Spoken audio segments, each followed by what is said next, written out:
এই তুই মানুষ? শালা আমি আছি আমার টেনশনে আর তুই মজা নিচ্ছিস। মজা না, আগে দেখে আয়, তারপর বাকিটা পরে দেখা যাবে। আচ্ছা ঠিক আছে, দেখি কি করা যায়। এরপর তিনজনে মিলে ক্লাসে চলে গেলাম। আমি 2টা ক্লাস করে বাসায় চলে আসলাম। দেখলাম আম্মু কার সাথে যেন ফোনে হেসে হেসে কথা বলছে। আমাকে দেখে বলল, ওই তাড়াতাড়ি কর, তোর হবু শাশুড়ি কল দিয়েছে। আমার আর বুঝতে বাকি রইল না যে আম্মু কার সাথে কথা বলছে। এদিকে এর আগে আমার পুরো শরীর জ্বলে যাচ্ছে।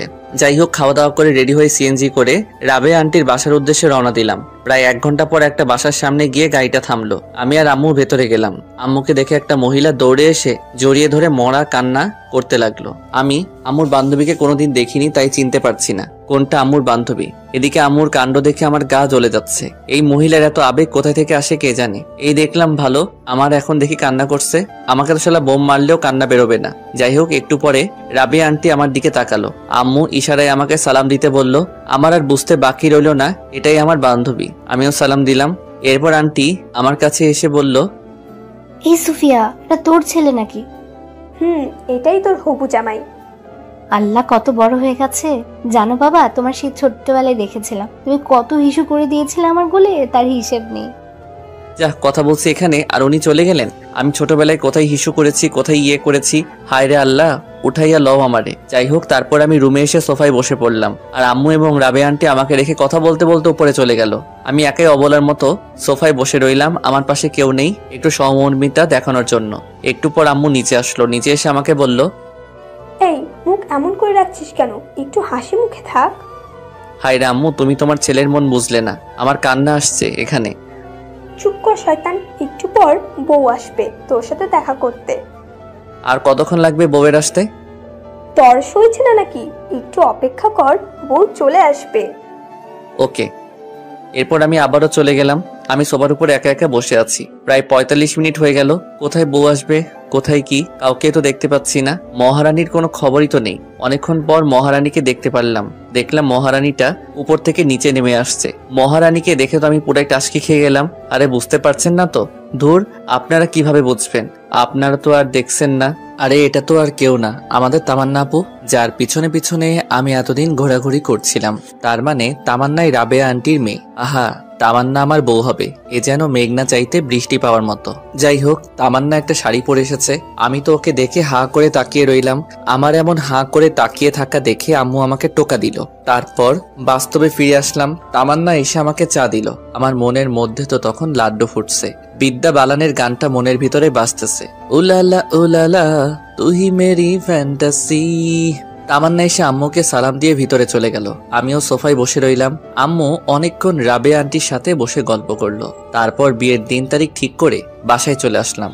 বাসায় এসে আমি, সানি আর আয়মানকে গ্রুপ কল দিলাম। কিরে হারামির দল, কোথায় তোরা? কেন, কি হয়েছে?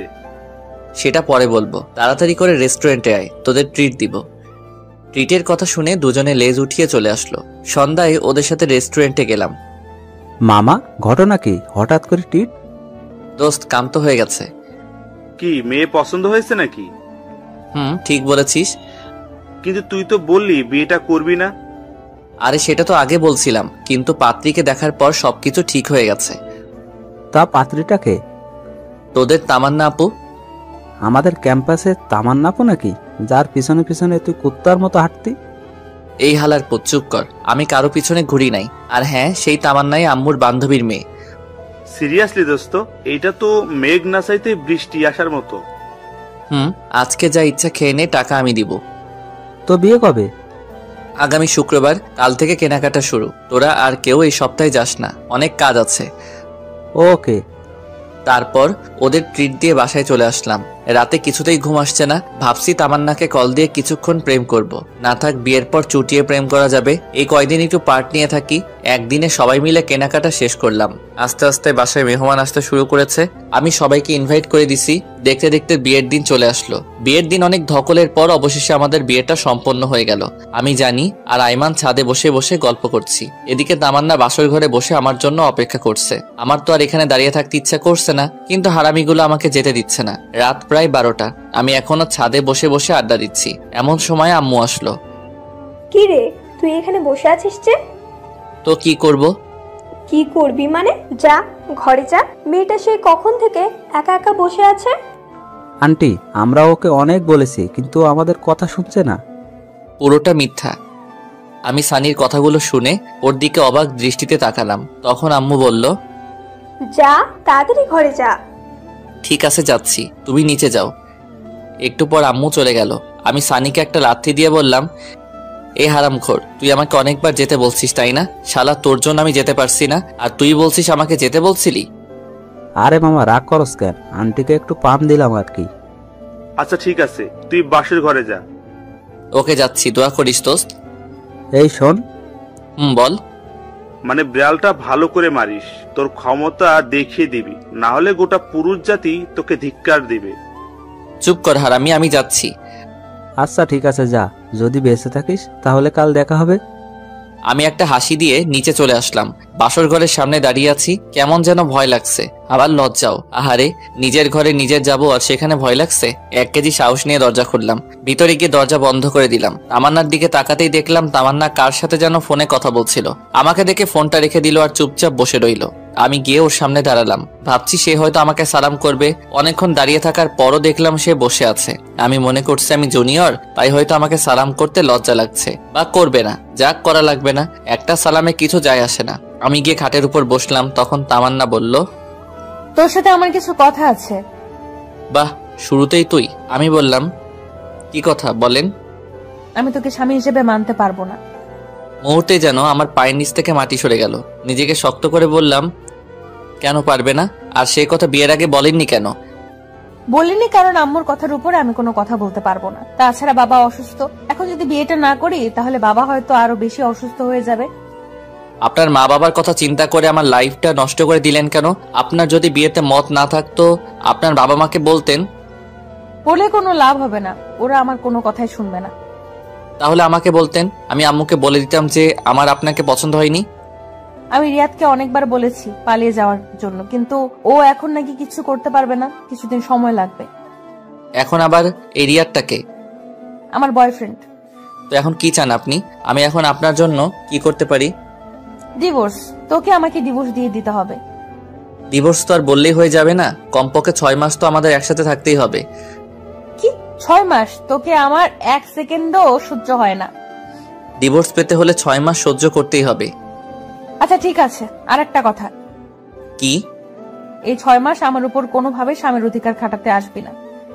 ওকে, কিন্তু এই 6 মাস সবার সামনে অন্তত বউয়ের মতো থাকবেন। মা যদি জানতে পারে অনেক কষ্ট পাবে, আর আমি মায়ের কষ্ট সহ্য করতে পারি না। আচ্ছা ঠিক আছে।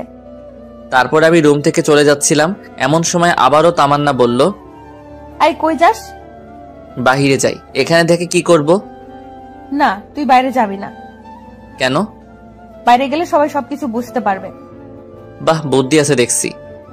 এরপর আমি খাটে ঘুমাতে যাব, এমন সময় তামান্না আবারও চিৎকার দিয়ে বলল, আই কি করছিস? কেন ঘুমাবো না? তো খাটে কেন? তাহলে কোথায় ঘুমাবো? তুই খাটে ঘুমাতে পারবি না, সোফায় ঘুমা। কেন, খাটে ঘুমালে সমস্যা কি? বললাম না তোকে স্বামী হিসেবে মানি না, তাহলে এক খাটে দুজনে ঘুমাবো কেন? আমি আর কিছু না বলে একটা বালিশ সোফায় রেখে বারান্দায় চলে গেলাম। ভাবতে লাগলাম কোন অপরাধের কারণে আল্লাহ এত শাস্তি দিচ্ছে আমাকে। বাহিরে তাকিয়ে দেখি সবাই ব্যস্ত, বাবুর্চিটা এদিক ওদিক ঘোরাঘুরি করছে, আম্মুও সবার সাথে বসে গল্প করছে। কিছুক্ষণ দাঁড়িয়ে থেকে আমার রুমে চলে আসলাম। দেখলাম তামান্না কার সাথে যেন ফোনে কথা বলছে। আমাকে দেখে আবারও ফোনটা রেখে দিল। আমি লাইট বন্ধ করে ঘুমাতে যাব, এমন সময় আবারও তামান্না বলল, কিরে, লাইট অফ করছিস কেন? তো লাইট জ্বালিয়ে কেউ ঘুমায় নাকি? আমি তোকে বিশ্বাস করতে পারছি না, তুই লাইট দে। ধুর, এই ঘরেই থাকবো না। এই কই যাস? জাহান্নামে। আপনি তো আমাকে বিশ্বাস করছেন না, এখানে থেকে কি করব? আচ্ছা ডিম লাইট জ্বালিয়ে রাখ। আমি আর কিছু না বলে ড্রিম লাইটটা জ্বালিয়ে ঘুমিয়ে গেলাম। সকালে ঘুম ভাঙবে তামান্নার মায়াবী মুখটা দেখে। আহা, কি সুন্দর লাগছে দেখে, মনে হচ্ছে নিষ্পাপ একটা শিশু ঘুমাচ্ছে। হুমায়ুন আহমেদ বলেছিল, যে মেয়েকে ঘুমন্ত অবস্থায় সুন্দর দেখায় সেই প্রকৃত সুন্দরী। তামান্নাও সেই হুমায়ুন আহমেদের অজানা সুন্দরী পরী। কিছুক্ষণ তাকিয়ে থাকার পর ওর ঘুমটা ভেঙে যায়। আমাকে দেখার আগে আমি আবারও ঘুমিয়ে থাকার ভান করলাম। তামান্না উঠে ফ্রেশ হতে চলে গেল, আমিও উঠে নাস্তা করে বাহিরে চলে গেলাম। সানি আইমানকে গতকাল রাতের সব ঘটনা খুলে বললাম। সত্যি তামান্না তোর কাছে ডিভোর্স চাইছে? তো আমি কি মিথ্যা বলতেছি? তো এখন কি করবি? দেখা যাক, ডিভোর্স দেওয়া ছাড়া কোনো অপশন নাই। তোদের পরিচিত কোনো উকিল আছে? আমার কাকা আছে। আচ্ছা, আমি তোকে সব কাগজপত্র দিব, তুই তোর কাকার সাথে কথা বলে রাখ। ওকে চল, এখন মন খারাপ করে বসে থেকে লাভ নেই, একটু ঘুরে আসি। ঠিক বলছিস। আচ্ছা ঠিক আছে, চল তাইলে।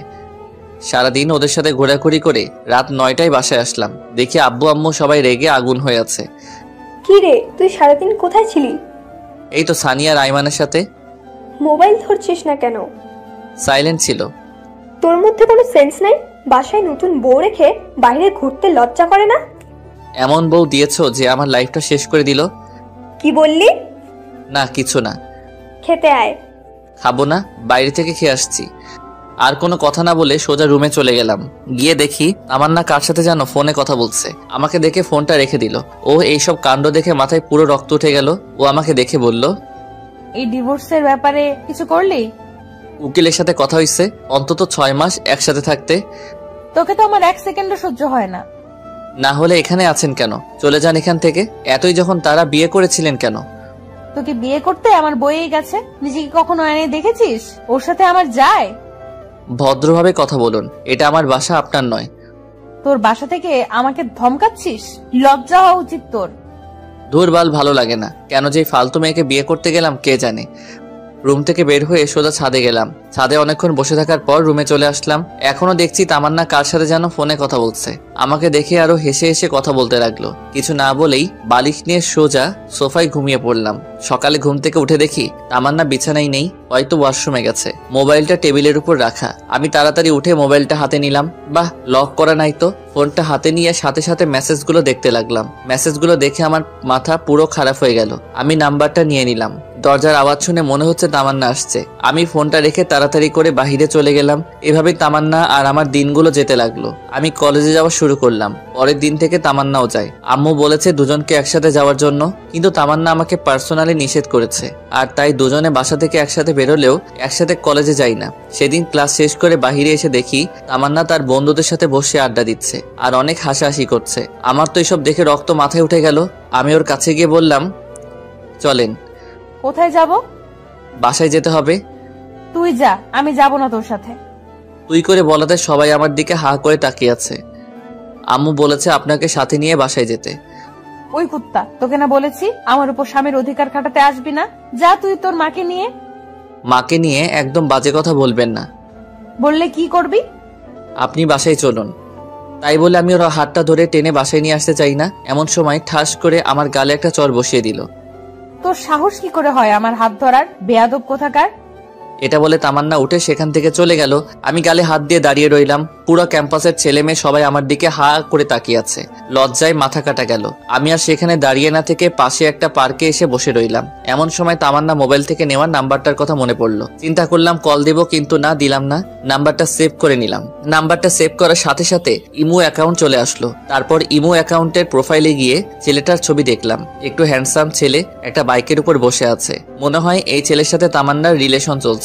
ছেলেটাকে দেখে আমার কেমন যেন মনে হলো প্লে বয়। আমি ছবিটা নিয়ে আমি আমার বন্ধুদের গ্রুপে ছবিটা দিয়ে দিলাম আর বললাম, যদি কেউ এই ছেলেকে কোথাও দেখে থাকেন তাহলে যেন সাথে সাথে আমাকে কল করে। তারপর সেখানে আরো কিছুক্ষণ থাকার পর বাসায় চলে গেলাম। বাসায় আসার সাথে সাথে আম্মু ঠাস করে একটা চর বসিয়ে দিল। আমি আবুলের মতো দাঁড়িয়ে রইলাম। মারলে কেন? বেশ করেছি, তোকে আরো মারা উচিত। কেন, কি করেছি আমি? লজ্জা করে না তোর বউ থাকা সত্ত্বেও অন্য একটা মেয়েকে নিয়ে পার্কে ঘুরতে যাস? মানে কে তোমাকে এসব কথা বলেছে? তোকে একটা মেয়ের সাথে দেখিনি? তামান্না তোকে নিষেধ করার জন্য তুই সবার সামনে তামান্নাকে চর মারিসনি? এ কথা শুনে তো আমার মাথা আকাশ ভেঙে পড়বে। আম্মু, আমার কথাটা শোনো। তুই কোনো কথা বলবি না আর আমাকে আম্মু বলে ডাকবি না। আমি কখনো চিন্তাও করতে পারিনি যে তুই এত খারাপ হয়ে যাবি। আম্মু, এসব মিথ্যা। আমি জানি না, তুই আমার চোখের সামনে থেকে চলে যা, তোকে যেন আর না দেখি। ধুর, কার মুখ দেখে যে সকালে ঘুম থেকে উঠলাম। এমনি সকাল থেকে আমার সাথে যা যা ঘটছে, এদিকে আম্মু আমাকে বিশ্বাস করছে না। ব্যাগটা ঘাড়ে নিয়ে বাইরে চলে গেলাম। বাইরে এসে একটা জায়গায় বসে রইলাম। অনেক রাত হয়ে গেছে, কি করব কিছু বুঝতে পারছি না। রাতে বাসায় না গিয়ে সানির বাসায় চলে গেলাম। কি রে, রাতের বেলায় তুই এখানে? কেন, সমস্যা হচ্ছে নাকি? সমস্যা হলে বলে দিয়ে চলে যাই। আরে ধুর, সমস্যা হবে কেন? তোকে তো কোনোদিন ভুলেও বাসায় নিয়ে আসা যায় না। আজকে এভাবে চলে আসলি তাই বললাম আর কি। আচ্ছা বাদ দে, ভেতরে আয়। তারপর আমি সানির মা বাবাকে সালাম দিয়ে ভেতরে গিয়ে ব্যাগটা রেখে ফ্রেশ হলাম। ফ্রেশ হয়ে এসে দেখি বাবা বারবার কল দিচ্ছিল। আমি ফোনটা কেটে দিয়ে সুইচ অফ করে রাখলাম। একটু পর সানির মা এসে খাওয়ার জন্য দেখে গেল। তারপর খাওয়া দাওয়া শেষ করে রুমে চলে আসলাম। এবার সানি বলল, এবার বলতো কাহিনীটা কি? তারপর আমি সানিকে সবকিছু খুলে বললাম। আমার কথাগুলো শুনে সানি বলল, আচ্ছা, তাহলে এই ঘটনা। আচ্ছা, তো কাকার সাথে ডিভোর্সের ব্যাপারে কথা বলেছিস? কিছুদিনের মধ্যে কাগজপত্র চলে আসবে। তুই একটু বলে সবকিছু তাড়াতাড়ি করতে বলতো। আচ্ছা ঠিক আছে। তারপর সানির সাথে ঘুমিয়ে পড়লাম। পরের দিন সানিদের বাসা থেকে সরাসরি কলেজে চলে গেলাম। ক্লাস করতে ভালো লাগছে না, তাই বাহিরে এসে আমি, সানি আর আইমান গাছতলায় বসে আছি। দেখলাম তামান্না একটা ছেলের সাথে বাইকে করে কলেজে আসছে। বাইক থেকে নেমে ছেলেটার হাত ধরে উপরে যেতে লাগলো। দেখে আমার মাথা খারাপ হয়ে গেল, কারণ সে তো এখনো আমার বউ, আমি তো এখনো ডিভোর্স দেইনি। ডিভোর্স হওয়ার পর সে যা খুশি তাই করুক, কিন্তু এখন কেন এসব করতে হবে? রাগে আমার শরীরের লোমগুলো দাঁড়িয়ে গেল। আমি সেখান থেকে উঠে তামান্নার দিকে যেতে লাগলাম। কি রে, কই যাস? এই তো একটু আসছি। দাঁড়া, আমরাও আসছি। ওকে। তারপর সবাই একসাথে তামান্নার কাছে গেলাম। তামান্নার কাছে গিয়ে বললাম, কি ব্যাপার, আপনি এই ছেলের হাত ধরে আছেন কেন? আমি কার হাত ধরবো না ধরবো সেটা আমার ব্যাপার, তোর কি? অবশ্যই আমার সমস্যা, ভুলে যাবেন না এখনো আপনি আমার স্ত্রী। তোকে আমি স্বামী হিসেবে মানি না। তোকে বলেছি না আমার উপর স্বামীর অধিকার খাটাতে আসবি না। আপনি না মানলেও আমার কিছু করার নেই, কারণ আপনি এখনো আমার স্ত্রী। আমাদের এখনো ডিভোর্স হয়নি। আমি যা বলবো আপনাকে তাই শুনতে হবে। যদি না চলি কি করবি? দেখবেন কি করতে পারি। দেখা তুই কি করতে পারবি। তাই বলে আমি তামান্নার দিকে আস্তে আস্তে এগোতে লাগলাম, আর সে পিছাতে লাগলো। আমি তার কাছে গিয়ে তামান্নার পাশে থাকার ছেলেটাকে একটা ঘুষি মারি। আমার কর্মকাণ্ড দেখে সবাই হা করে তাকিয়ে আছে। ছেলেটার কলার চেপে ধরলাম। এই শালারপুর, কি নাম তোর? লজ্জা করে না অন্যের বউয়ের সাথে প্রেম করতে? তুই জানিস আমি কে? তুই আমেরিকার প্রেসিডেন্ট হলেও আমার দেখার টাইম নাই। তোকে যদি আর একবার তামান্নার সাথে দেখি তাহলে তোর খবর আছে। তুই আমার গায়ে হাত তুলছিস না? দেখ তোর কি হাল করি। তাই বলে পকেট থেকে ফোনটা বের করে কাকে যেন ফোন করতে গেল। তখন আমি ওর হাত থেকে মোবাইলটা কেড়ে নিয়ে একটা আছাড় মেরে ভেঙে ফেললাম। তারপর আরো একটা ঘুষি মারলাম। এবার ওর ঠোঁট কেটে রক্ত বেরোতে লাগলো। সানি আর আইমান আমাকে সেখান থেকে টেনে নিয়ে গেল। তামান্না আমায় রেগে যাওয়া দেখে ভয়ে কাঁপতে লাগলো। সানি আর আইমানের সাথে নিচে চলে আসলাম। তারপর কলেজের পিছনে গিয়ে অনেকক্ষণ বসে রইলাম। কিছুই ভালো লাগছে না, কলেজ ছুটি হয়ে গেছে। সানি, আমি আর আইমান বসে রইলাম। অনেকক্ষণ পর আমরাও উঠে হাঁটা দিলাম। পরে সানি আর আইমানের থেকে বিদায় নিয়ে বাসার দিকে রওনা দিলাম। ওরাও ওদের বাসায় চলে গেল। দুপুরবেলা রাস্তায় মানুষজন খুব একটা বেশি নেই, একেবারে নেই বললেই চলে। খেয়াল করলাম দুইটা ছেলে সিগারেট টানতে টানতে আমার পিছনে আসতে লাগলো। আর একটু সামনে যাওয়ার পর আরেকটা গলি থেকে 4 জন বেরিয়ে আসলো, দেখতে মাস্তান টাইপের। সবাই একসাথে আমার পিছু পিছু আসতে লাগলো। হঠাৎ করে একটি ছেলে পিছন থেকে আমার ঘাড়ে হাত রেখে চাপ দেয়। তাই দেখে আমি পিছনে তাকাই। আগুন আছে, সিগারেট খাবো? সরি, আমি ওসব খাই না। আইসে আমার লোক কি ছিলে, ওইসব খাই না। কি ব্যাপার, আপনাদের সমস্যা কি? আমার কোনো কথার উত্তর না দিয়ে একটা ছেলে আমার কাছে এসে আমার মুখটা চেপে ধরে, আর বাকি সবাই আমার উপর ঝাঁপিয়ে পড়ে। একা ছিলাম তাই সবার সাথে পেরে উঠতে পারিনি। ওরা সবাই অনেক বাজেভাবে আমাকে মারে। 2 জন আমার হাত ধরে রাখে, আর বাকিরা আমার গালে, বুকে, পেটে ঘোরাতে থাকে। মুখ দিয়ে রক্ত পড়ছে। আমি ওদের মার সহ্য করতে না পেরে শুয়ে পড়লাম। দেখলাম তামান্না আর ওই ছেলেটা বাইক নিয়ে আসলো। ছেলেটা সবাইকে বলল, মরে গেলে নদীতে নিয়ে গিয়ে লাস্টে ফেলে দিস। তাই বলে ওরা চলে গেল। তামান্না ছেলেটার কথা শুনে হাসতেছে। এরপর দুজনে বাইক নিয়ে চলে গেল। এমন সময় হঠাৎ করে একটা ছেলে লাঠি দিয়ে আমার মাথায় আঘাত করে। এরপর আমি সেন্সলেস হয়ে পড়ে যাই। এরপর আমার আর কিছু মনে নেই। আমার জ্ঞান ফেরার পর নিজেকে হাসপাতালে আবিষ্কার করলাম। দেখলাম আইমান আর সানি পাশে বসে আছে। এখন কেমন লাগছে? মোটামুটি ভালো। আম্মু কই? আন্টি এতক্ষণে এখানে ছিল, আমরা তাকে জোর করে বাসায় পাঠিয়ে দেই। এই 2 দিন আন্টি এখানে থেকে থেকে তিনিও অসুস্থ হয়ে গেছেন। তার মানে 2 দিন পর আমার জ্ঞান আসলো। শরীরের প্রত্যেকটা অঙ্গ ব্যথা করছে।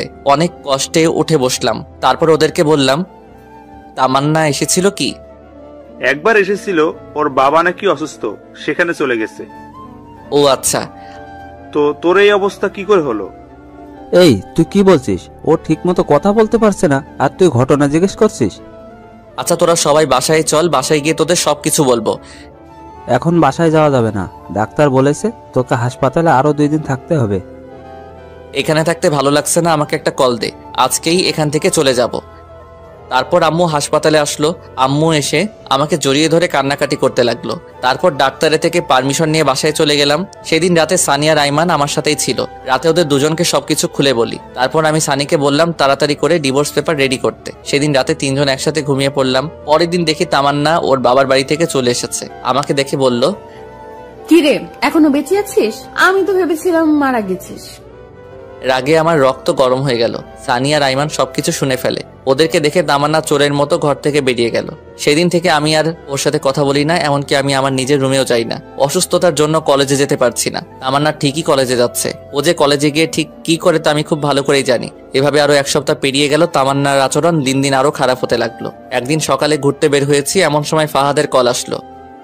কি রে, কি অবস্থা তোর? এই তো আমরা ভালো, তোর কি অবস্থা? আমারও ভালো। তো কি মনে করে ফোন করলি? দোস্ত, তুই যে একটা ছেলে ছবি দিয়েছিলি মনে আছে? তো কি হয়েছে এখন? ওই ছেলেটাকে দেখলাম পার্কে একটা মেয়ে নিয়ে বসে আছে। আরে কি বলিস, কোন পার্কে?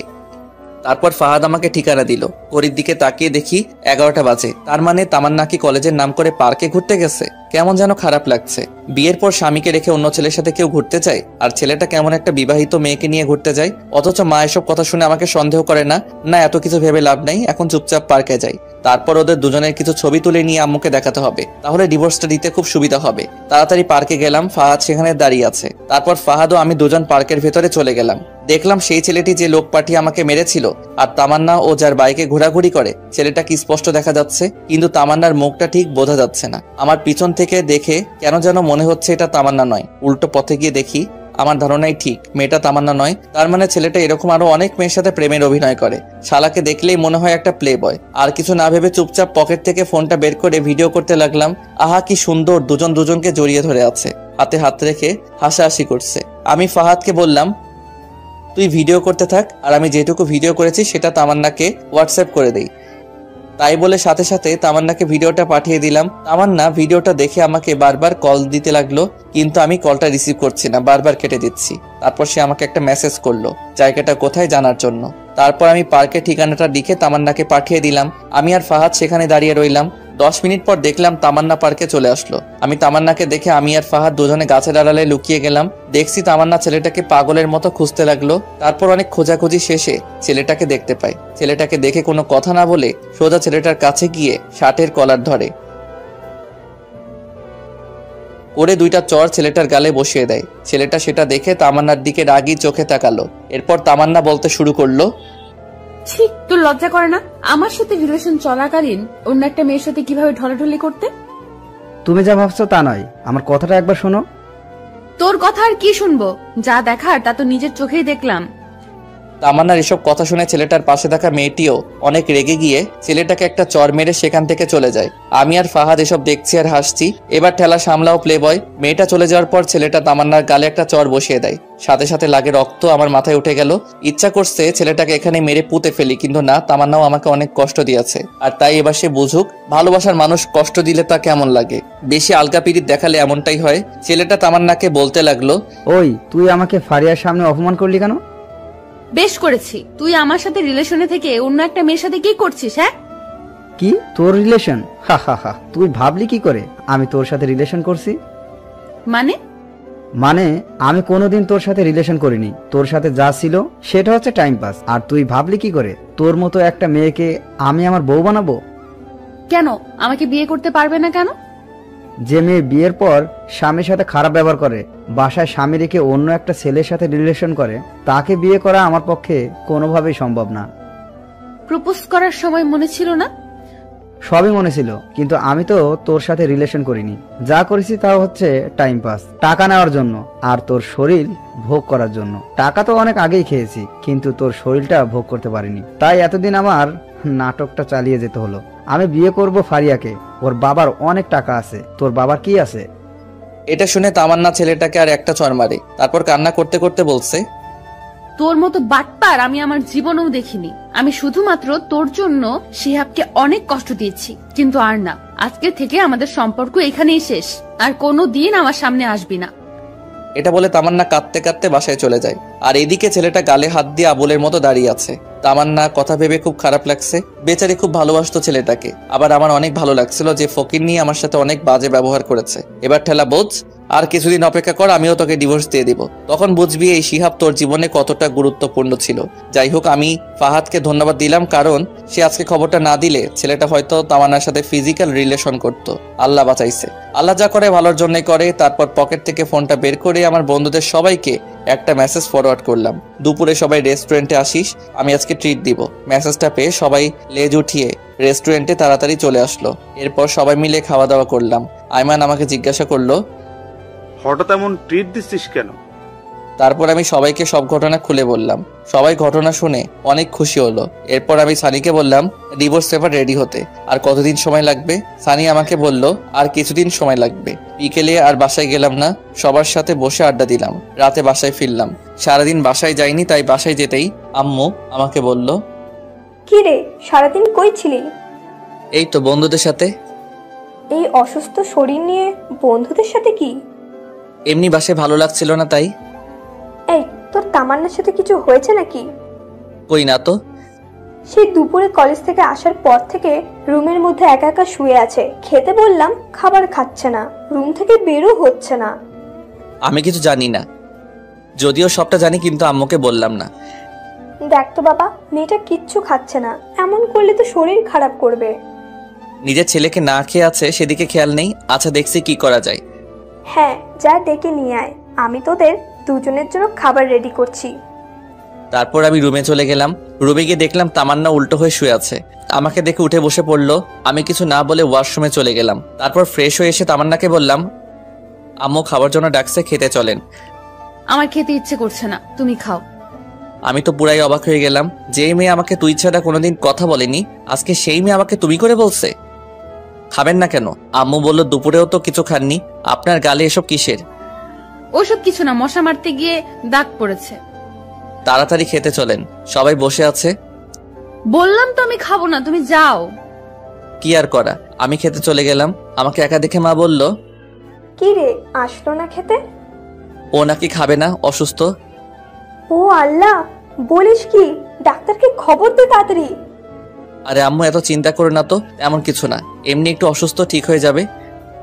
আমি আর কিছু না বলে খাবার খেয়ে রুমে যেতে লাগলাম। তখন মা বলল, বাবা শোন।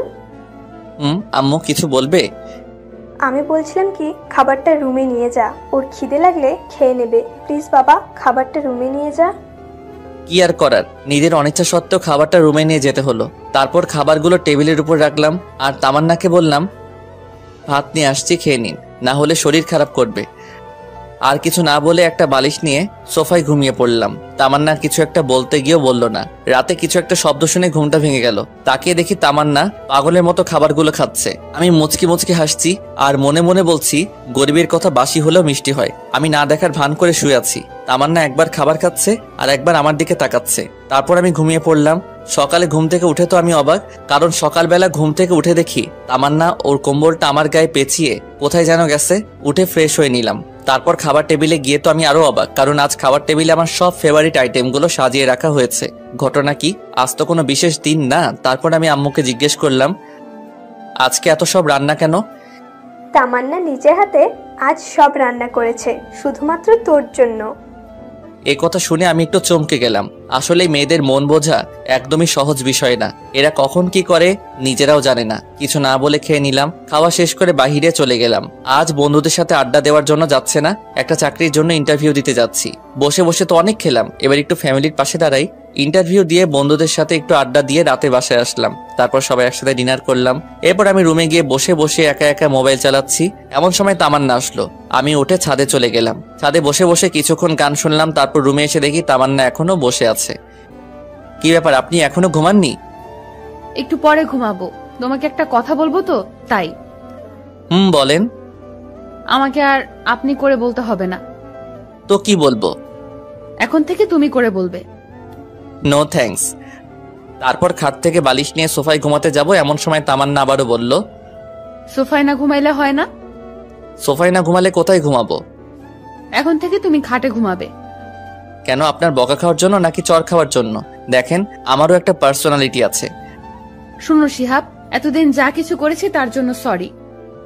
আমি আর কিছু না বলে সোফায় গিয়ে ঘুমিয়ে পড়লাম। তুই কি ভেবেছিস তোর নরম নরম মিষ্টি কথায় আমি পটে যাব? তুই এখনো শিয়াবকে চিনিসনি। আমি তোকে অনেক ভালোবাসতাম, কিন্তু আমি যখনই তোর কাছে যেতাম তখনই অপমান ছাড়া আর কিছু পাইনি। যাক, এত কিছু ভেবে লাভ নেই, ঘুমিয়ে পড়ি। রাতে কারো গোঙানির শব্দে ঘুমটা ভেঙে গেল।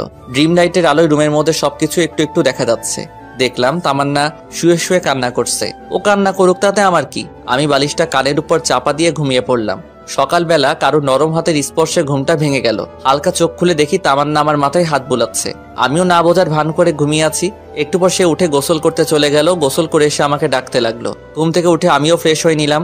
সকালবেলা নাস্তা করে শুয়ে শুয়ে ফেসবুকিং করছি, এমন সময় আয়মান কল দিয়ে বলল, দোস্ত, তোর চাকরিটা হয়ে গেছে? আমি খবরটা শুনে অনেক খুশি হয়ে গেলাম। যাক, এতদিন একটু পরিবারের পাশে দাঁড়াতে পারবো। আব্বু আম্মু দুজনকে খবরটা দিলাম, দুজনেই বেশ খুশি। তামান্নাকে কিছুই বললাম না। তারপর সানিয়া রাইমানের সাথে আড্ডা দিয়ে রাতে বাসায় ফিরলাম। বাসায় ফিরতেই তামান্না আমাকে বলল, কংগ্রেচুলেশন। কংগ্রাচুলেশন কেন? নতুন চাকরি পেয়েছো তাই। ও আচ্ছা, ধন্যবাদ। পরের দিন সকালে ঘুম থেকে উঠে নাস্তা করে রেডি হয়ে অফিসে চলে গেলাম।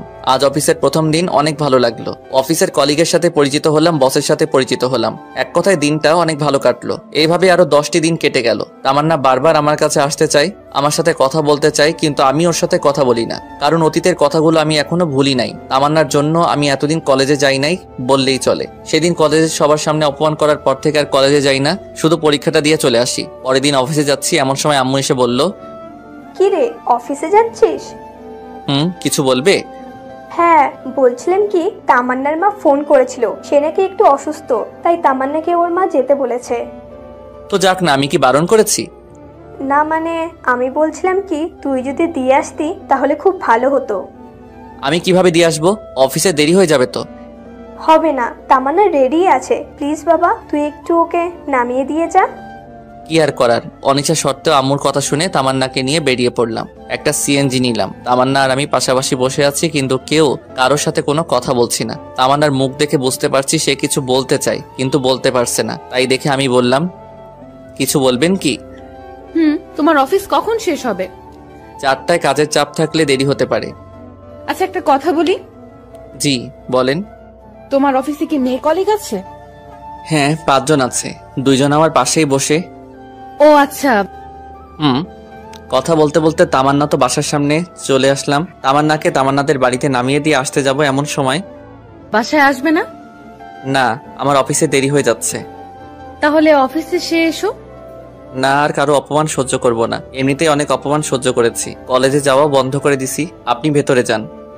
তামান্না কিছু বলতে চাইছিল, কিন্তু আমি ওর কথা না শুনে সিএনজি ড্রাইভারকে বললাম গাড়ি টান দিতে। তারপর সোজা অফিসে চলে গেলাম। সারাদিন অফিস করে বিকালে আড্ডা দিয়ে বাসায় গেলাম। আমি বাসায় যেতেই আম্মু আমাকে বলল, কি রে, তুই এখানে কেন?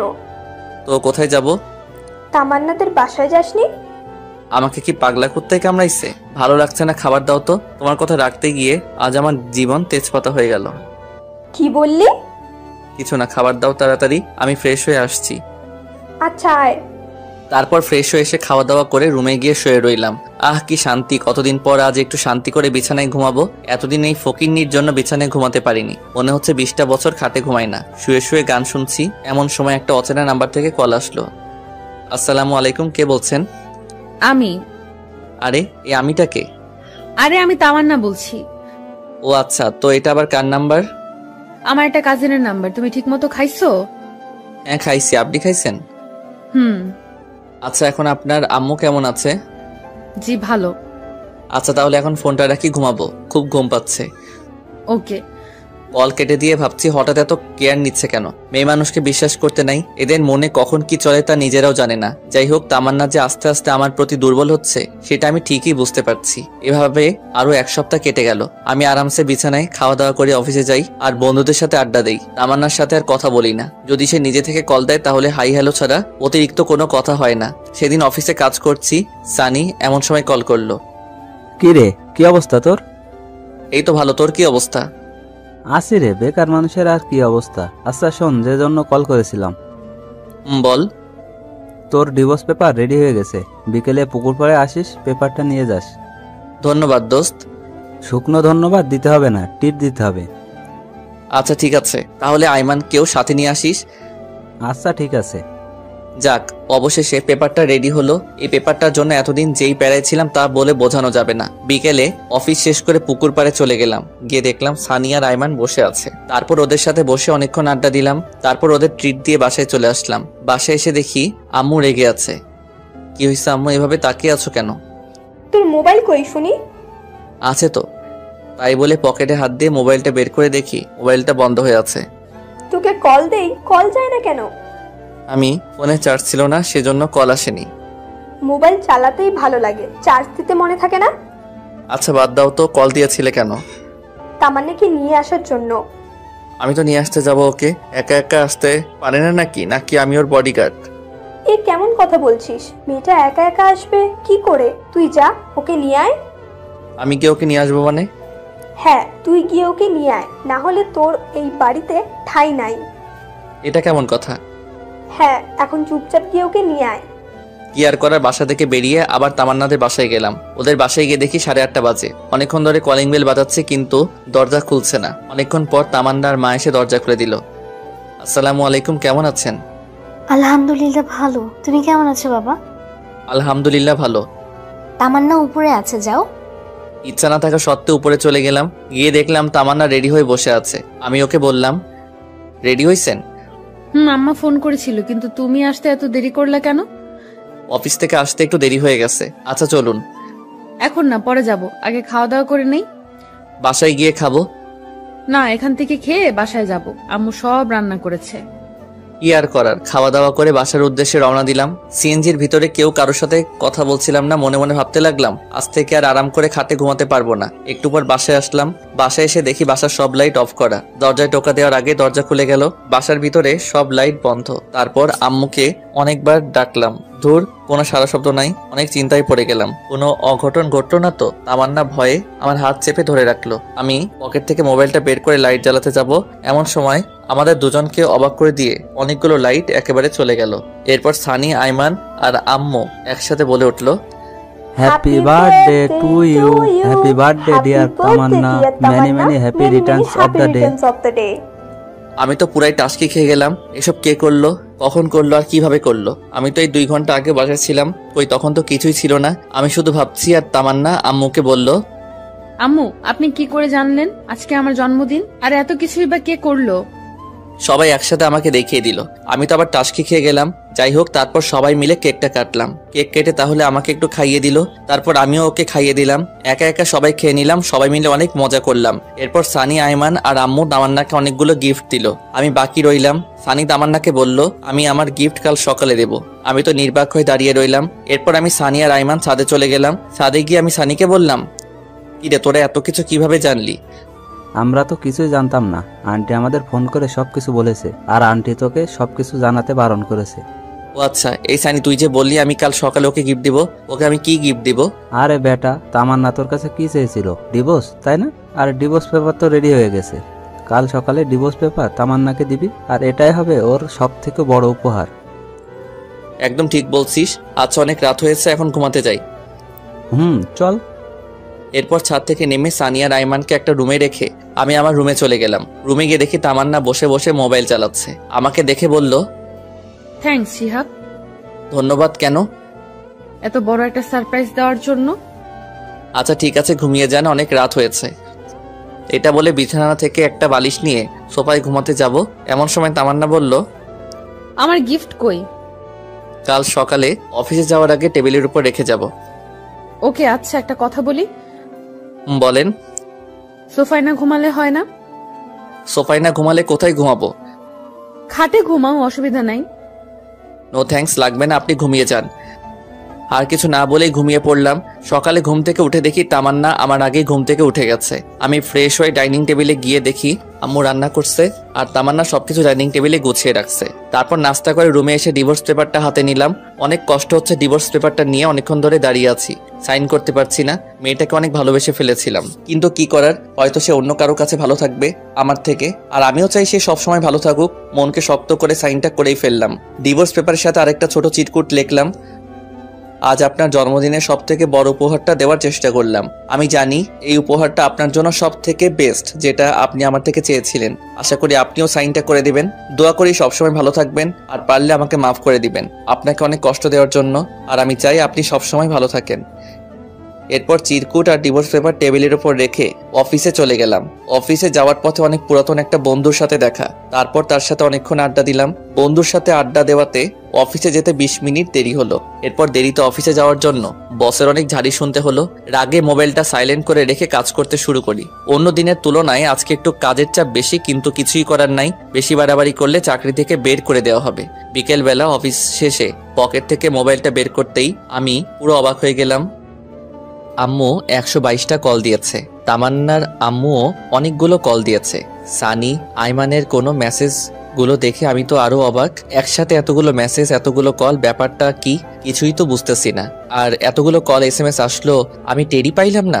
মোবাইলটা হাতে নিয়ে দেখি তামান্না আম্মু আবার ফোন দিছে। হ্যালো। কোনো কথা বলছে না, শুধু কান্না করছে। তারপর আমি কলটা কেটে আমার আম্মুর কাছে কল দিলাম। আম্মু কল ধরছে না। এখন কি করব কিছুই তো বুঝতে পারছি না। আবার আইমানকে কল করলাম। হ্যালো দোস্ত, কি অবস্থা? কিরে, তোর এতবার কল দিলাম, কল ধরিস না কেন? আসলে অফিসে কাজের চাপ একটু বেশি তো, তাই। তো এখন কোথায় আছিস? এই তো 3 রাস্তার মোড়ে আছি। তাড়াতাড়ি মোহাম্মদ আলী হাসপাতালে চলে আয়। কেন, কার কি হয়েছে? তামান্না সুসাইড করতে নিছিল, আমরা সবাই মিলে ওকে হাসপাতালে নিয়ে আসছি। কি, সুইসাইড করতে নিছিল ও? মানে দাঁড়া, আমি এখনই আসছি। তাড়াতাড়ি আয়। তাই বলে আমি ফোনটা রেখে হাসপাতালের দিকে রওনা দিলাম। কেমন যেন টেনশন লাগছে। তামান্না হঠাৎ করে সুইসাইড করতে গেল কেন? হাসপাতালে গিয়ে দেখি আম্মু, তামান্নার আম্মু, সানি আর আয়নার বাইরে বসে আছে। আমাকে দেখে সবাই উঠে দাঁড়ালো, আর আম্মু তো এসে আমাকে একটা ঠাস করে চড় মারলো। আমি আবুলের মতো গালে হাত দিয়ে দাঁড়িয়ে রইলাম। একটু পর তামান্নার আম্মু বলল, বাবা তোমার সাথে কি তামান্নার কিছু হয়েছে? কই, আমার সাথে তো কিছু হয়নি। তাহলে ও সুইসাইড করতে গেল কেন? আমি মাথা নিচু করে দাঁড়িয়ে আছি। আম্মু এসে বলল, তোকে এতবার কল করলাম, কল ধরিস না কেন? অফিসে কাজের চাপ ছিল, তাই মোবাইলটা সাইলেন্ট করে রেখেছিলাম। লাগবে না তোর চাকরি করা। আজকের পর থেকে তুই আর চাকরি করতে যাবি না। আর তুই আমাকে মিথ্যে বলছিস কেন? আমি কি মিথ্যা বলছি? তামান্না এতদিন তোর সাথে যা যা করেছে আমাকে জানাসনি কেন? তোমাকে এসব কে বলেছে? আম্মু সানি আর আইমানের দিকে দেখিয়ে দিল। আমি বুঝে গেলাম ওরাই আম্মুকে সব ঘটনা বলে দিছে। সানি, পাড়া, আইমানের দিকে আমি রাগী দৃষ্টিতে তাকালাম। ওরা নিচের দিকে তাকিয়ে আছে। এমন সময় ডাক্তার এসে বলল, রোগীর জ্ঞান ফিরেছে। এটা শুনে আম্মু আর তামান্নার আম্মু ভিতরে চলে গেল। সানি আর আইমান যেতে চাইলো, কিন্তু আমি ওদের দুজনকে ধরে বললাম, এই ওদের মধ্যে আম্মুকে সব কথা কে বলেছে? কিরে, কথা বলছিস না কেন? আমরা দুজনেই বলেছি। কেন বলছিস? জানিস আম্মু কত কষ্ট পাবে এখন? কারণ তামান্নাকে আম্মু পছন্দ করে, আমার সাথে বিয়ে দিয়েছে। আন্টিকে না বলে উপায় ছিল না। আন্টি আমাদের যেভাবে চাপের মুখে ফেলে রেখেছিল, তাতে আমরা না বলে কোনো উপায় খুঁজে পাইনি। সরি দোস্ত। দূর শালা। দোস্ত একটা কথা বলি। কি কথা বল? দোস্ত, তামান্নাকে ডিভোর্সটা না দিলে হয় না? মনে হয় ওকে ডিভোর্সটা না দেওয়াই ভালো। কেন, তোর হঠাৎ এমনটা মনে হলো কেন? দেখ, তামান্না তোকে আগে ইগনোর করতো, অবহেলা করতো, কিন্তু এখন তো সে তোর প্রতি দুর্বল হয়ে গেছে। আস্তে আস্তে তোকে ভালোবাসতে শুরু করেছে। দেখছিস না, ডিভোর্স পেপার পাওয়ার সাথে সাথে সে সুইসাইড করতে গেছিল। দোস্ত, সানি ঠিক কথাই বলেছে। আমারও তাই মনে হয়। ওকে ডিভোর্স দিস না। এই সব কিছুই ছিল মনে মনে। আসলে তামান্নাকে বোঝাতে হবে ভালোবাসার মানুষের থেকে কষ্ট পেলে কেমন লাগে, তাই ওকে আরো কিছু কষ্ট পেতে হবে। আচ্ছা, ওইসব পরে দেখা যাবে। শোন, তামান্নাকে আরো কিছু শাস্তি দিতে হবে। আমার সাথে যেসব করেছে তার ফল ওকে পেতেই হবে। তুই এই অবস্থায় ওকে শাস্তি দিতে চাচ্ছিস? এই অবস্থায় ওকে কিভাবে শাস্তি দিবি?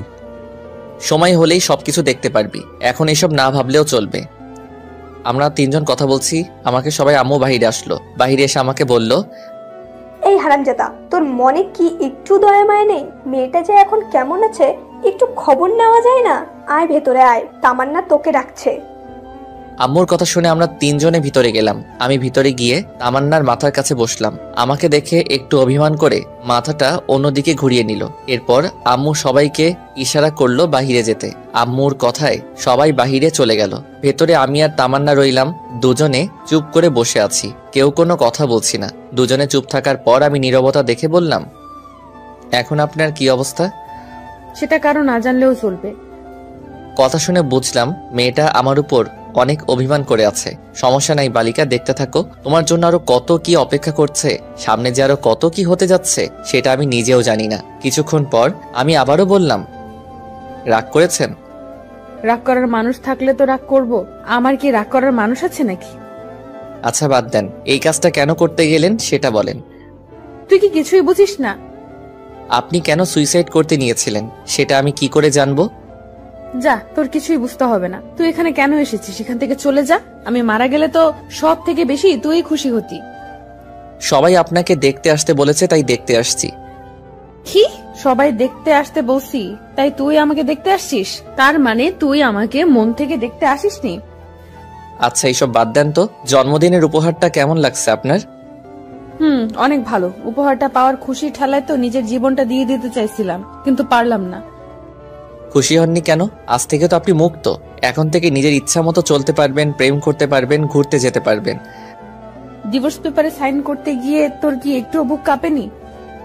না, আমি শুধু আপনার ইচ্ছাটা পূরণ করতে চাইছি। তুই জীবনেও আমাকে বুঝবি না।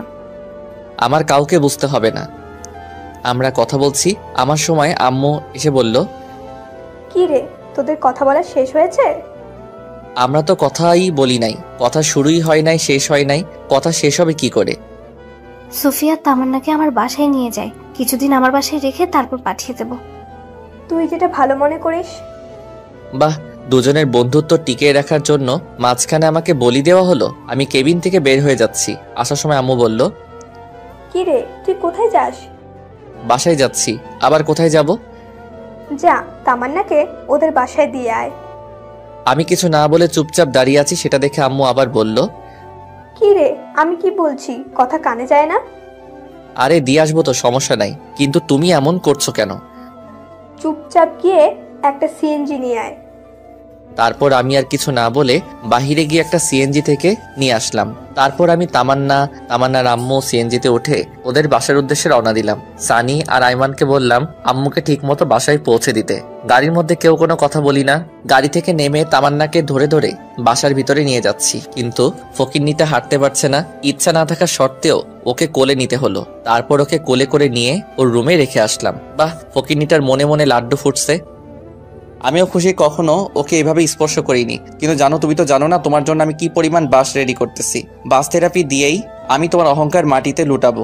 তুমি টেরও পাইবা না আমি কি জিনিস। যাই হোক, বাসের ভিতরে নিয়ে আমি তামান্নাকে রুমে নিয়ে গিয়ে খাটের উপর শুয়ে দিলাম। ও আল্লাহ গো, মেয়েদের এত ওজন আগে জানা ছিল না। দেখলে মনে হয় ফু দিলে বাতাস উড়ে যাবে, কিন্তু আজ কোলে নিয়ে বুঝতে পারলাম এত ওজন কি বলবো। তামান্নাকে খাটে রেখে আমি হাঁপাতে লাগলাম। আমার এমন অবস্থা দেখে তামান্না হাসতে লাগলো। যাই হোক, ওকে বাসায় রেখে আমি চলে আসতে লাগলাম। এমন সময় পিছন থেকে ডাক দিয়ে তামান্না বলল, শিহাব। জি, কিছু বলবেন?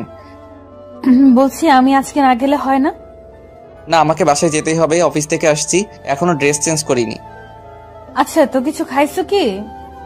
না, খাবার সময় পাইনি, বাসায় গিয়ে খাবো। এখান থেকে খেয়ে যাও। No thanks.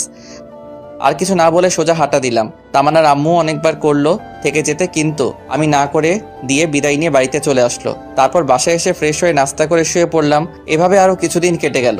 এর মধ্যে আমি আর তামান্নার সাথে কোনো যোগাযোগ করিনি। মাঝে মাঝে তামান্না আমাকে কল দিত, কিন্তু আমি ধরতাম না। কিছুদিন পর সকালবেলা হঠাৎ অফিসে যাওয়ার জন্য রেডি হচ্ছি, এমন সময় আম্মু এসে বলল, কি রে, অফিসে যাচ্ছিস? হ্যাঁ, কিছু বলবে? তোর অফিস কয়টায় ছুটি? বিকাল 4টায়, তবে কাজের চাপ বেশি হলে দেরি হতে পারে। না, বলছিলাম যে অনেকদিন হলো মেয়েটাকে দেখি না, যদি অফিস শেষে তামান্নাকে বাড়ি নিয়ে আসতি। সরি আম্মু, আমি পারবো না। যার আসার সে নিজেই আসবে। এটা কেমন কথা? একটা মেয়ে একা একা কি করে আসবে? যেভাবে খুশি সেভাবে আসবে। আমি কিছু জানি না। যদি তোমার এতই দেখতে ইচ্ছে করে তাহলে তুমি গিয়ে নিয়ে আসো। যা, তোরা না লাগবে না, আমার মেয়েকে আমি নিয়ে আসবো। তোমার যা ইচ্ছা তাই করো, আমার কি। আর কিছু না বলে বাসা থেকে বেরিয়ে গেলাম। এরপর একটা সিএনজি নিয়ে সোজা অফিসে গেলাম। বিকালে অফিস শেষ করে বন্ধুদের সাথে আড্ডা দিয়ে বেশ রাত করে বাসায় ফিরলাম। বাসায় এসে দেখি তামান্না চলে এসেছে। আমি কিছু না বলে ফ্রেশ হয়ে রুমে গিয়ে শুয়ে পড়লাম। একটু পর তামান্না এসে বলল, শিহাব তুমি আমাকে ভুলেই গেছো, একটাবার খবর নাও না আমি কেমন আছি, কি করছি। মনে রাখার জন্য কি কোনো চুক্তিপত্র হয়েছে নাকি যে আপনাকে মনে রাখতে হবে? আচ্ছা বাদ দাও, খাবার রেডি, খেতে এসো। আমি খাবো না, বাইরে থেকে খেয়ে আসছি, আপনারা খেয়ে নিন। তাহলে আর কিছু না বলে রুম থেকে চলে গেল। আমি রুমে শুয়ে শুয়ে ফেসবুকিং করছি। একটু পর তামান্না আসলো। দেখে মনে হয় খাওয়া দাওয়া শেষ করে আসলো। রুমে এসে আমার সামনে বারবার হাঁটাহাঁটি করছে। তাই দেখে আমি ওকে বললাম, আপনি এখানে কেন এসেছেন? মানে আপনি এই বাসায় কেন এসেছেন? আপনার চাওয়া পাওয়া তো আমি পূরণ করে দিয়েছি, আবার কি? তুমি এভাবে কথা বলছো কেন? বললাম তো আগের ঘটনার জন্য আমি সরি। এসব বলে লাভ নাই। আপনি ডিভোর্স চাইছেন, আমি ডিভোর্স দিয়ে দিছি। এখন থেকে আপনি আপনার মতো আর আমি আমার মতো। আমি এসব মানি না। আমি আম্মুকে ছাড়া থাকতে পারবো না। আম্মু যেদিন নিজে আমাকে বাড়ি থেকে বের করে দিবে আমি সেদিন চলে যাব। আমি আর কিছু না বলে শুয়ে শুয়ে মোবাইল চালাচ্ছি। একটু পর তামান্না এসে বিছানায় উঠতে লাগলো। আমি তা দেখে ওকে বললাম, এই কি করছেন আপনি? কেন ঘুমাবো না নাকি? ঘুমাবেন ঠিক আছে, কিন্তু খাটে কি? আপনি মনে হয় ভুলে গেছেন এটা আমার রুম, আমার খাট, তাই আপনি আমার খাটে ঘুমাতে পারবেন না। তো কোথায় ঘুমাবো? যেখানে খুশি ঘুমাও, কিন্তু বিছানায় ঘুমাতে পারবেন না। তাহলে আমি একটা বালিশ তামান্নার হাতে দিলাম। তামান্না বালিশটা নিয়ে সোফায় গিয়ে শুয়ে পড়লো। এখন দেখো কেমন লাগে সোফায় ঘুমাতে। আমাকে অনেক জ্বালাইছো, এখন তুমি একটু ফল ভোগ করো। আমি আর কিছু না বলে পাশ কাটিয়ে শুয়ে পড়লাম। মাঝরাতে কিছু একটা শব্দে ঘুমটা ভেঙে গেল। ঘুম ভাঙতে তাকিয়ে দেখি তামান্না নাক টেনে কান্না করছে। তাই নাকি? আমি বললাম, এ আপনার সমস্যা কি? এসব ন্যাকা কান্না মানে কি? তোমার এত কিছু জানতে হবে না। আমার জানার কোনো প্রয়োজন নাই। আপনি অন্য কোথাও গিয়ে কাঁদেন, এখানে না। সকালে আমার অফিস আসছে, ঘুমাতে হবে। আমার ঘুমে ডিস্টার্ব হচ্ছে। আমি বারণ করে পরে তামান্না কান্না করেই যাচ্ছে। আর একবার ন্যাকা কান্না করলে কিন্তু একটা লাথি দিয়ে সোফা থেকে ফেলে দিব। যত সব আজাইরা। তামান্না আর কিছু না বলে ওয়াশরুমের দিকে চলে গেল। আমিও মনে মনে বলছি, এবার ঠেলা সামলাও জানো, আমিও অনেক কষ্ট পাইছি তোমার আচরণে। এখন দেখো কষ্ট পাইতে কেমন লাগে। এসব ভাবতে ভাবতে কখন যে ঘুমিয়ে গেছি মনে নেই। সকালে ঘুম থেকে উঠে দেখি তামান্না আমার আগে ঘুম থেকে উঠে গেছে। তারপর আমি ঘুম থেকে উঠে ফ্রেশ হয়ে নাস্তা করে অফিসে চলে গেলাম। অফিস শেষে সানিয়া আর আইমানকে কল করে পুকুর পাড়ে আসতে বললাম। আমি পুকুর পাড়ে এসে দেখি আমার আগেই ওরা এসে বসে আছে। কিরে, কি অবস্থা তোদের? বেকার মানুষের আবার অবস্থা। আমরা তো আর তোর মতো টাকা ইনকাম করতে পারছি না, বাপের টাকায় বসে বসে খাচ্ছি। আচ্ছা বাদ দে, চল ওই পাশে গিয়ে বসি। চল। তারপর ওই পাশে গিয়ে বসে কথা বলতে লাগলাম। কিরে তামান্না, কি খবর এখন? ভালোই। যাক, ভালো হলেই ভালো। কিন্তু দোস্ত, আমি একটা বিষয় কিছুতেই বুঝতে পারছি না। কি?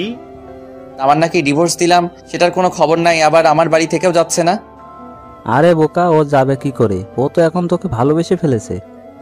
আচ্ছা দোস্ত, যা হয়েছে সব ভুলে যা। এখন সবকিছু ঠিক করে নিয়ে নতুন করে জীবন শুরু কর, এটাই ভালো হবে।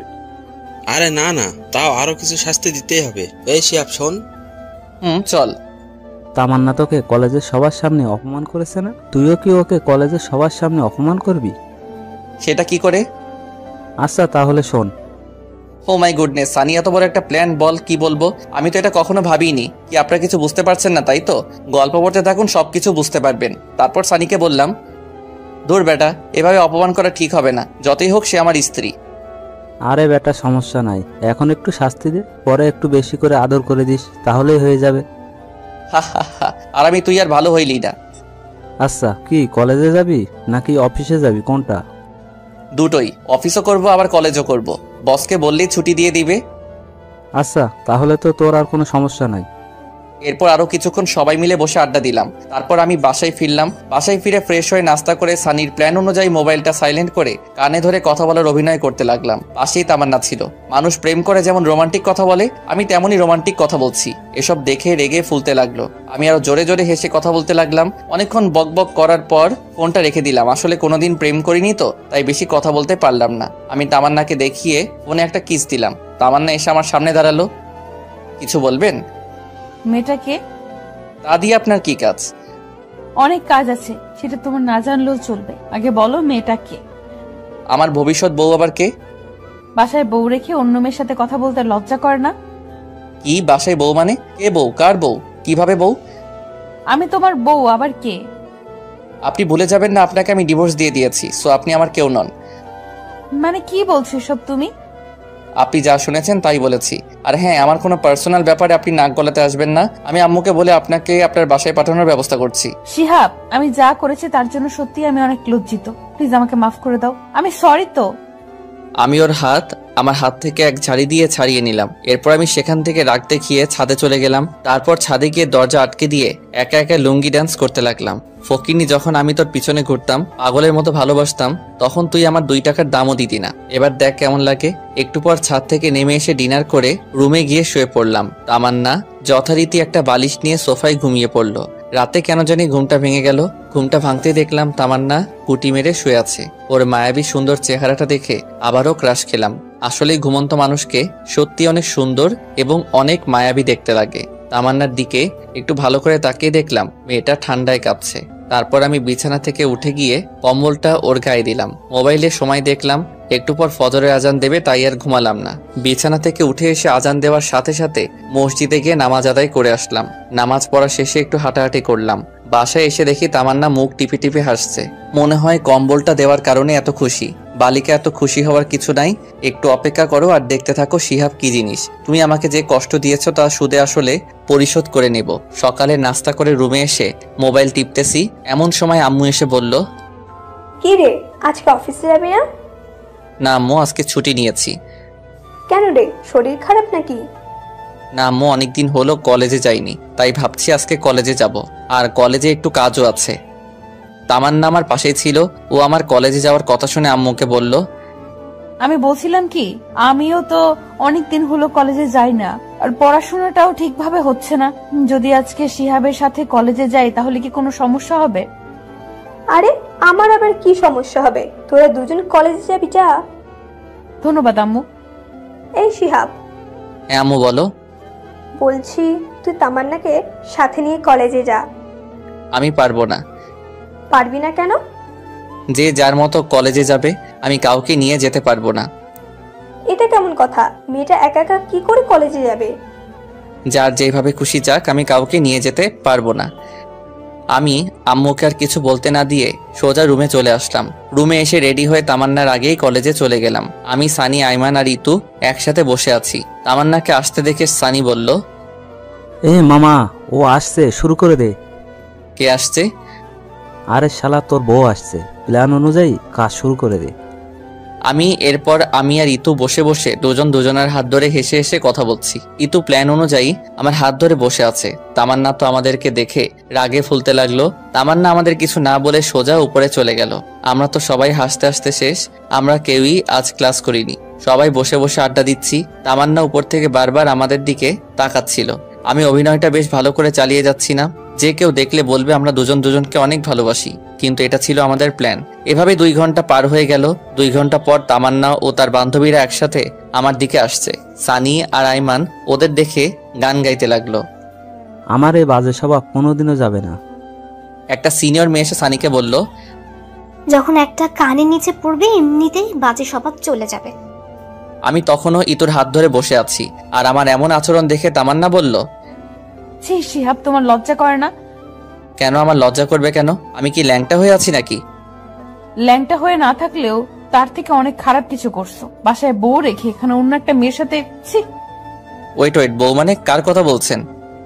কার সাথে আবার বলবো? আমার সাথে বলছি। হোয়াট? কে আপনি? আপনাকে তো আমি চিনি না। কি বললে? তুমি আমাকে চেনো না? আমার ভাবতেই অনেক ঘৃণা লাগতেছে তুমি এতটা খারাপ। আপনার লজ্জা করে না একটা জুনিয়র ছেলের পিছনে পিছনে ঘুরতে? আপনাকে তো আমি পাত্তাও দেই না, তাহলে কেন বারবার আমার পিছনে আসেন? এতক্ষণে পুরো ক্যাম্পাসের ছেলে মেয়ে সবাই আমাদের দিকে তাকিয়ে আছে। তামান্না তো লজ্জায় মাথা নিচু করে আছে। দেখলাম ওর চোখের কোণায় পানি। কান্না করতে করতে কলেজ থেকে বাইরে চলে গেল। আমার নিজেরও একটু খারাপ লাগছে। ব্যাপারটা আসলে একটু বাড়াবাড়ি হয়ে গেছে। পরে আমি, সানি আর আইমান কলেজ থেকে বেরিয়ে গেলাম আর ইতুকে একটা ধন্যবাদ দিয়ে আসলাম। এরপর আমরা বাহিরে কিছুক্ষণ আড্ডা দিলাম। অবশেষে আমরা বাসায় চলে গেলাম। বাসায় গিয়ে দেখি তামান্না ওর সবকিছু গুছিয়ে নিয়ে বাড়ি থেকে চলে যেতে যাচ্ছে। এদিকে আম্মু ওকে অনেক বোঝাচ্ছি, কিন্তু কোনো কিছুতেই বুঝতে চাচ্ছে না। তামান্না সবকিছু ভুলে ব্যাগ নিয়ে বাপের বাড়ি চলে গেল। এদিকে আম্মু ঠাস ঠাস করে আমাকে চর মারতে লাগলো। আমাকে চর মারতে মারতে আম্মু বলল, কুলাঙ্গার একটা ছেলে, তোর কারণে আজকে আমার মেয়েটা বাড়ি থেকে চলে গেল। আমার মেয়েটার যদি কিছু হয় তাহলে তোর অবস্থা আমি খারাপ করব। আমার কথা শুনে আমার মাথায় বাজ পড়লো। নিজের ছেলের কোনো খোঁজ নেই, ছেলের বউ নিয়ে পড়ে আছে। আমার সাথে রাগারাগি করে আমি ছাদে চলে গেলাম। ছাদে গিয়ে বসে আছি। আমার অনেক খারাপ লাগছে, কারণ আজকে একটু বেশি বাড়াবাড়ি হয়ে গেছে। কিন্তু কি করব, ও আমার সাথে যা যা করেছে তার ফল ওকে পেতেই হবে। কিন্তু মনে হচ্ছে ওর সাথে একটু বেশি করে ফেলেছি। কি করব কিছুই বুঝতে পারছি না। সানিকে একটা কল দিলাম। কিরে, কই তুই? এই দুপুরবেলা বাসা ছাড়া কই থাকবো? কোনো সমস্যা হয়েছে নাকি? হ্যাঁ, সমস্যা তো একটা হয়েছে। আবার কি সমস্যা হলো? ফোনে বলা যাবে না, তুই তাড়াতাড়ি পুকুর পাড়ে চলে আয়। আমি আইমানকেও বলে দিচ্ছি। শোন, তোকে আইমানকে বলতে হবে না, তুই চলে আয়, আমি বলছি ওকে। আচ্ছা ঠিক আছে, তাড়াতাড়ি পুকুর পাড়ে চলে আয়। আচ্ছা ঠিক আছে, কিন্তু কখন আসবি? আসরের নামাজ পড়ে চলে আয়। আচ্ছা ঠিক আছে। এখন ফোনটা রেখে ছাদ থেকে নিচে চলে আসি। নিচে এসে দেখি আম্মু না খেয়ে আমার জন্য টেবিলে খাবার রুমে চলে গেছে। আমি আম্মুর রুমে গিয়ে আম্মুকে বললাম, কি ব্যাপার আম্মু, খাবে না? তোর খাবার তুই খা, আমি আমার মেয়েকে ছাড়া খাবো না। এই মহা যন্ত্রণা দূর আর ভালো লাগে না। এই বলে আমি আম্মুর রুম থেকে বেরিয়ে আসলাম। আমিও কিছু খেলাম না, না খেয়ে রুমে গিয়ে ঘুমানোর চেষ্টা করছি, কিন্তু ঘুম আসছে না। পরে উঠে বাইরে চলে গেলাম। তারপর আসরের নামাজ পড়ে পুকুর পাড়ে চলে গেলাম। সেখানে গিয়ে দেখি সানি আর আইমান পুকুর পাড়ে বসে আছে। আমি ওদের কাছে গিয়ে বললাম, কিরে তোরা আসছিস? কিন্তু তোর মোবাইল বন্ধ কেন? আমি মোবাইলটা হাতে নিয়ে দেখি মোবাইলটা বন্ধ হয়ে আছে। সরি, ফোনে চার্জ নাই। আচ্ছা বল, কি সমস্যা? এখন ওদের দুজনকে সবকিছু খুলে বললাম। আমার কথা শুনে আইমান বলল, শিহাব, আমার মনে হয় তোর এখন তামান্নাদের বাসায় যাওয়া উচিত। দূর, আমি সেখানে গিয়ে কি করব? তুই তামান্নার কাছে সবকিছুর জন্য মাপ চাইবি, আর ওকে বলবি ডিভোর্স পেপারটা নকল ছিল। কি বলিস, নকল ডিভোর্স পেপার মানে? হ্যাঁ, আমি জানতাম একদিন সবকিছু ঠিক হয়ে যাবে, তাই তোর সাথে একটু অভিনয় করছি। শালা, তোরা তো মির্জাফরের থেকে অনেক বড় প্রতারক। আচ্ছা, এসব এখন বাদ দে তো। তুই তামান্নাদের বাড়িতে যাবি কিনা তাই বল। শালা, তোরা আমার সাথে যা করলি, আমি কোথাও যাব না। তাহলে বসে বসে আঙুল চোষ। তামান্না কি আমাকে মেনে নিবে? দেখলি না, তামান্না তোকে অন্য কারোর সাথে সহ্য করতে পারে না। সেটা তো আগে ছিল, কিন্তু কাল কলেজে ওর সাথে যা করলাম, তারপরেও কি ও আমাকে মেনে নিবে? চেষ্টা করতে তো আর নিষেধ নেই নাকি? তোকে তো আগেই বলেছিলাম, যা করবি চিন্তা ভাবনা করে করবি। শালা, তুই চুপ থাক। আজ তোর বুদ্ধিতেই এমন হয়েছে। আজ তোর কথা না শুনলে কিছুই হতো না। আরে, আমি কি জানতাম নাকি যে তামান্না ওর বাবার বাসায় চলে যাবে? আচ্ছা, এখন সব বাদ দে তো, এখন কি করা যায় সেটা ভাব। আচ্ছা চল, কিছু খেয়ে আসি আগে। তোর তো খাওয়া ছাড়া আর কোনো কথাই নেই। এই, তুই কি এখন ওদের বাসায় যাবি? না, যাব না। যদি যেতেই হয় তাহলে কাল যাব। ওদের সাথে আরো কিছুক্ষণ আড্ডা দিলাম। কিছুক্ষণ পর বাসায় গেলাম। রাত প্রায় 10টা, কিন্তু আম্মু খাইতে আসলো না। একা খাইতে বসছি, এমন সময় তামান্নার আম্মু ফোন দিল। হ্যালো। পুরোটা বলার আগেই তামান্নার আম্মু কান্না করে দিল। বাবা, তুমি কই? আমি তো বাসায়। আপনি কান্না করছেন কেন? কোনো সমস্যা হলো নাকি? তামান্না। আর কিছু না বলেই কল কেটে দিল। আমি আবার কল দিলাম, কিন্তু কল আর কেউ ধরছে না। না, আর বসে থাকা যায় না। তামান্নার যে আবার কি হয়েছে আল্লাহ ভালো জানে। আমি সানি আর আইমানকে কল করে রেডি হতে বলে আমি বাসা থেকে বের হয়ে একটা সিএনজি নিলাম। মাঝপথে সানি আর আইমানকে তুলে নিলাম। তারপরে আইমান আমাকে বলল, কিরে, এত রাতে আবার কি হলো? একটু আগে তামান্নার আম্মু ফোন করে কান্না করতে লাগলো। কিছুই বুঝলাম না। কেন, আবার কি হয়েছে? আমি তো জানি না। আমায় তো কিছুই বললো না, শুধু কান্না করছিল আর হুট করে কল কেটে দিল। তারপর আমি অনেকবার কল করলাম, কিন্তু ধরলো না। আল্লাহ জানেন কি হয়েছে। ওদের সাথে কথা বলতে বলতে তামান্নার বাসার সামনে চলে আসলাম। অনেকবার কলিং বেল বাজালাম, কিন্তু ভেতর থেকে কারো কোনো আওয়াজ নেই। দরজা ধাক্কা দিলাম, কিন্তু তাতেও কোনো কাজ হলো না। পরে সানি বলল দরজা ভেঙে ফেলতে। তারপর দরজা ভাঙার চেষ্টা করলাম, কিন্তু পারছিলাম না। তিনজনে অনেক কষ্ট করার পর দরজা ভেঙে ফেললাম। দরজা ভাঙার পর ভিতরে গিয়ে তো আমার মাথায় আকাশ ভেঙে পড়লো। তামান্নার বাম হাতটা কাটা, ফিনকি দিয়ে রক্ত বের হচ্ছে। তামান্না অচেতন অবস্থায় পড়ে আছে। রক্তে পুরো ফ্লোর লাল হয়ে গেছে। অতিরিক্ত রক্তক্ষরণের কারণে তামান্না জ্ঞান হারিয়ে ফেলেছে। ওর এই অবস্থা দেখে তো আমি ভয়ে কাঁপতে লাগলাম। আমি কি করব কিছু বুঝতে পারছি না। আচ্ছা, তামান্না এখানে পড়ে আছে, কিন্তু ওর মা কোথায়? তামান্নার মাকে খোঁজার জন্য তামান্নার মায়ের রুমে গেলাম। তামান্না মায়ের রুমে গিয়ে দেখলাম তামান্নার আম্মু খাটের উপর উল্টা হয়ে পড়ে আছে। খাটের উপর পা পিছলে পড়ে মাথায় আঘাত খেয়ে অজ্ঞান হয়ে আছে। দেখে মনে হচ্ছে তাড়াহুড়ো করতে গিয়ে পা মোচড় খেয়ে খাটের উপর জোরে পড়ে গেছে, যার কারণে মাথায় আঘাত লেগে অজ্ঞান হয়ে গেছে। কি করব কিছুই বুঝতে পারছি না। আমার শার্টটা খুলে তামান্নার হাত বেঁধে নিলাম, যাতে আর রক্ত না বের হয়। এরপর দুজনকে একসাথে হাসপাতালে নিয়ে গেলাম। ওদের দুজনকে এমার্জেন্সিতে দিয়ে আমি বাহিরে অপেক্ষা করছি। নিজের অজান্তেই চোখ দিয়ে পানি ঝরতে লাগলো। আজ শুধু আমার জন্যই এমন অবস্থা হলো। আমি যদি আজ এমনটা না করতাম তাহলে আজ কিছুই হতো না। তামান্নার জ্ঞান ফিরলেই ওর কাছে মাপ চেয়ে নিব। এরপর আমি সানি আর আইমানকে বললাম বাসায় চলে যেতে, কিন্তু ওরা গেল না। একটু পর ডাক্তার বাহিরে এসে বলল, আচ্ছা, রোগী আপনার কি হয়? আমার স্ত্রী হয়। আছে, শুনুন, রোগীর অতিরিক্ত রক্তক্ষরণ হয়েছে, জরুরি রক্তের ব্যবস্থা করুন। জি বলুন, কোন গ্রুপের রক্ত লাগবে? আমরা এখানে 3 জন আছি। A B positive. আমার এ পজিটিভ। আমার ও পজিটিভ। আমার বি পজিটিভ। আচ্ছা, আপনারা 3 জনেই আসেন।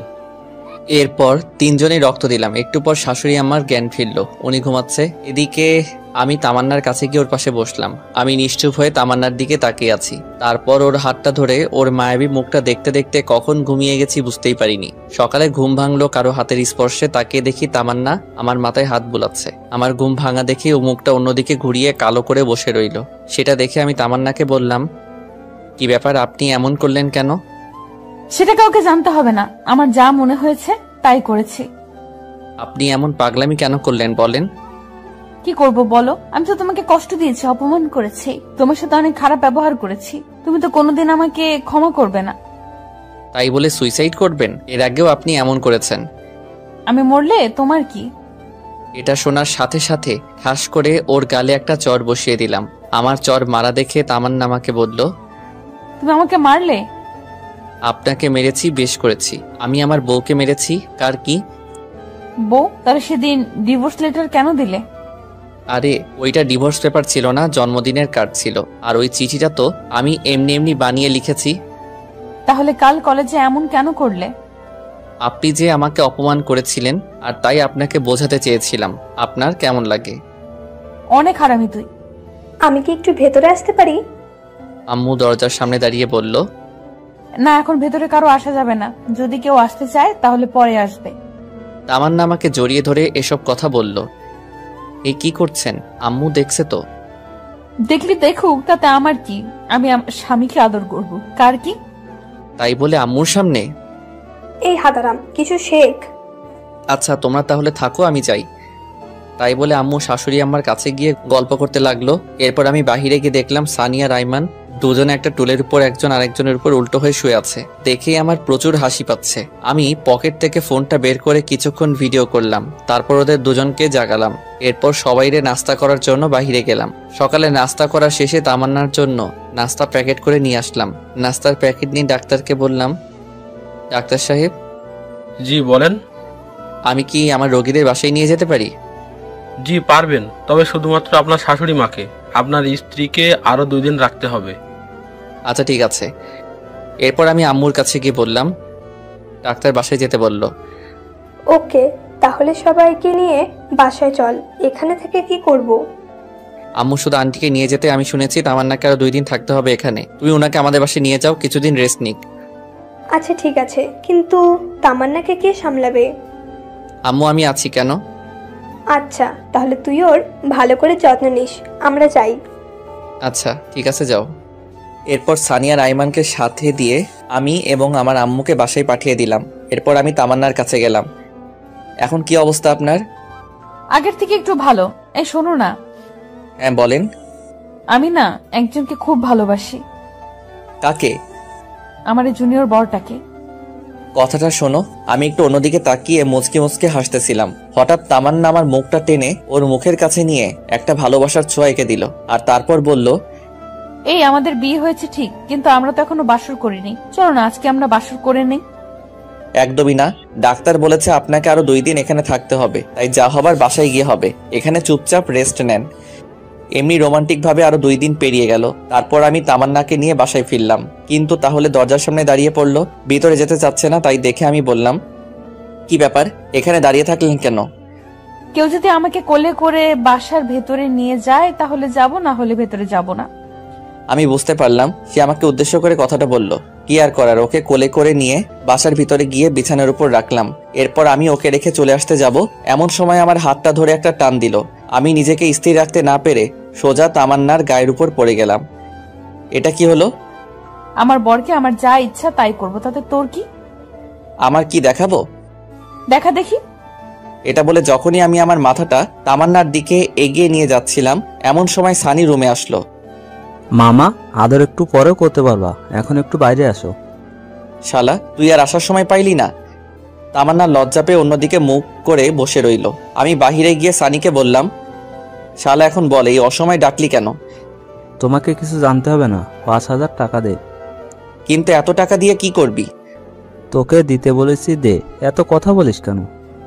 আমার কাছে তো এখন এত টাকা নাই, হাসপাতালের বিল দিয়ে সব শেষ হয়ে গেছে। আচ্ছা ঠিক আছে, তোকে দিতে হবে না, থাক আমরা যাই, আর বিকালে পুকুর পাড়ে আসিস, আড্ডা দেওয়া যাবে। আচ্ছা ঠিক আছে। এরপর সানি আর আইমান চলে গেল।